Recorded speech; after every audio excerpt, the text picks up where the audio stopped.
আজকের রেসিপি মিষ্টি আলুর পান্তুয়া। এজন্য এখানে হাফ কেজির মতো মিষ্টি আলু সিদ্ধ করে নিয়েছি। এখন এই মিষ্টি আলুগুলোকে ভালো করে গ্রিন্ড করে নিচ্ছি, যেন শক্ত শক্ত ভাবগুলো না থাকে। অনেক সময় মিষ্টি আলুতে কিছু শক্ত শক্ত ভাব রয়ে যায়, খাওয়ার সময় মুখের মধ্যে লেগে যায়, সেজন্য ভালো করে গ্রিন্ড করে নিচ্ছি।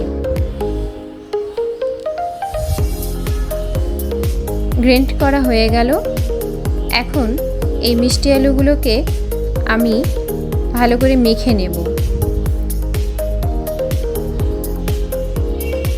এখানে 2 টেবিল চামচের মতো গুঁড়ো দুধ নিয়েছি। আপনারা গুঁড়ো দুধ দিতেও পারেন, নাও দিতে পারেন। 2 টেবিল চামচের মতো আটা দিয়ে দিলাম। গুঁড়ো দুধ আর আটা এই মিষ্টি আলুটাকে আরও আঠালো করবে। এই যে সবগুলো এখন সুন্দর করে মেখে নিব।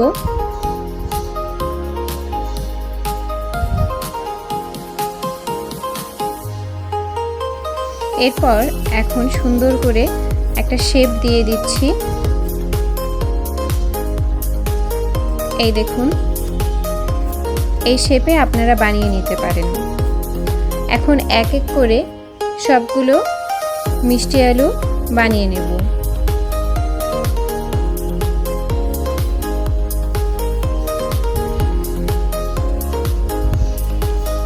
বানানো হয়ে গিয়েছে।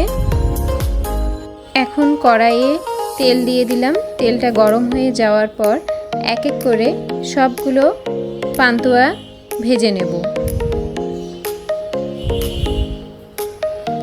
এই দেখুন, সবগুলো পান্তুয়া এখন লাল লাল হয়ে এসেছে। আর একটু লাল লাল হয়ে যাওয়ার পরে উঠিয়ে ফেলবো।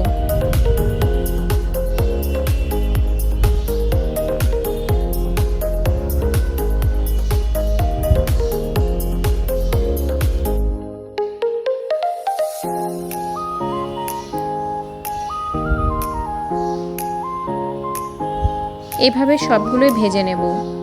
পাশাপাশি 1 বাটি চিনি নিয়েছি। 1 বাটি চিনির সাথে 1 বাটি পানি মিক্সড করে দেব।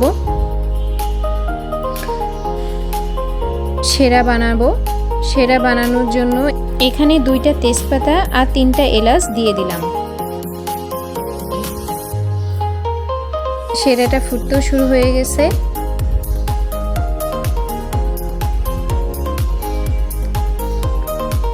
এখন পাশাপাশি ভাজাও হয়ে গেল।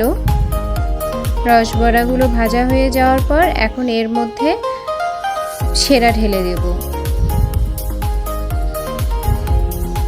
কিছুক্ষণ রসের মধ্যে এই পান্তুয়াগুলোকে রেখে দেব, যেন এই রসটা পান্তুয়ার ভিতরে সুন্দরভাবে ঢুকে যায়। এভাবে আপনিও বাড়িতে বানিয়ে ফেলুন মিষ্টি আলুর পান্তুয়া। খেতে ভীষণ মজা এবং নরম তুলতুলে।